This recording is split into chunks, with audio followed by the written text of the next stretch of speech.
Okay, so we're going to talk about loving kindness today, but hold on, because it's probably not what you think. Let's forget all the soft, passive, gentle stuff for a minute. What if I told you that loving kindness is actually a biological tool, a source of real strength in this crazy, chaotic world? Let's dive into that. This right here, this idea is the core of everything we're about to unpack. We're so often taught to see calm as being passive and kindness as some kind of weakness, but the whole idea we're exploring today completely flips that on its head. It says that true calm, well, it isn't just nice, it's a profound source of strength. So let's start with that quiet misunderstanding I mentioned. There's this fundamental mistake in how most of us see loving kindness. And you know what? Getting past that mistake is the very first step to unlocking its real power. I mean, let's be honest, does this list look familiar? When you hear loving kindness, your brain probably jumps to words just like these: soft, passive, maybe even a little naive, right?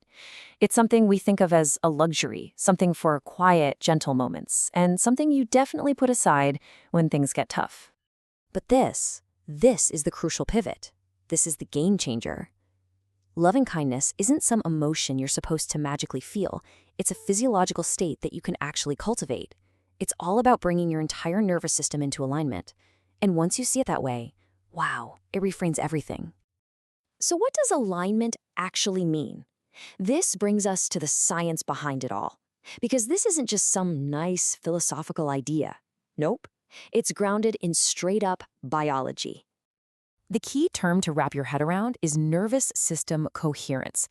Just imagine for a second that all of your body's internal systems, your heart, your breathing, your brain, are all working in perfect sync. That harmony, that's it. That's the biological state where we make our sharpest, clearest decisions. So let's peek under the hood at what's really going on. When you achieve this coherence, your heart rhythms actually stabilize. Your breathing gets deeper. And this is huge. The brain's alarm system, the amygdala, it just quiets down. This lets the rational thinking part of your brain, the prefrontal cortex, come back online. You are literally making yourself harder to provoke and a whole lot easier to reason with.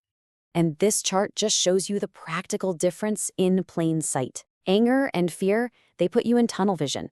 They speed up your reactions and make really complex problems look like simple friend or foe equations. But the state you cultivate through loving kindness, it does the exact opposite. It widens your perspective, it stabilizes your emotions, and it allows you to feel the full weight of a situation without being completely swallowed by it. Okay, so this internal alignment is incredibly powerful for you. But, and this is a big but, it doesn't just stop there. It actually radiates outward. It has a real measurable impact on the people around you. And this is what's known as the beacon effect. Just think about it for a minute. Have you ever been in a really tense meeting? Or maybe a difficult family argument? And there's that one person, and just their calm presence seems to lower the temperature in the entire room. That's exactly what we're talking about. That person, that beacon, they aren't necessarily doing anything dramatic. They are simply embodying a regulated state. And just by doing that, they slow down the pace of the conversation, they interrupt that cycle of emotional escalation, and they send this powerful nonverbal signal of safety that invites everyone else to cooperate instead of compete. And here's the kicker. That person's influence, it didn't come from their job title or how loud they were. It came from their internal state. It wasn't authority, it was alignment. A regulated nervous system is quietly incredibly influential. Now, it's really, really important that we pause here and clear something up. This is not about being a pushover. This is not about being a doormat. This is about kindness without illusion. So let's be absolutely clear about this. Practicing this form of kindness does not mean you tolerate harmful behavior. It does not mean you get rid of your boundaries. It doesn't mean you have to silence your anger about injustice or let people off the hook for their actions. This isn't about bypassing reality. What it is about is this. It's about meeting reality square in the face, with all of its sharp edges and its difficulties, without becoming hardened and cynical because of it. It's the ability to hold anger, for example, without letting that anger burn down everything you're trying to build.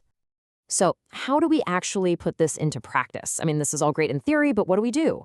That's what this final part is about. Regulation is preparation. It's time to move from the theory to a simple concrete tool you can use right now. This is a tiny practice you can do literally anywhere, anytime. Just place a hand on your chest. That helps to ground you. Take a slow inhale through your nose, and then a full exhale through your mouth. And then, without forcing any particular feeling, just offer these phrases to yourself. May I be steady. May I act with clarity. May I remain human. The goal isn't to feel some big wave of emotion. It's just to notice the subtle shift in your body. That little shift, that is the work. And when you practice this, something pretty incredible starts to happen. Your personal stability, it actually starts to function as a form of leadership, whether you have a formal title or not. In times like these, with so much chaos, choosing alignment over reactivity is a genuine contribution. It's a quiet form of resistance against everything falling apart. And that leaves us with this final, really powerful idea. Choosing to regulate your nervous system, it isn't about running away from a fight or retreating from the world's problems. It's the exact opposite. It is the essential preparation you need to engage with those problems clearly, sustainably, and effectively. It's the foundation from which all meaningful action is built.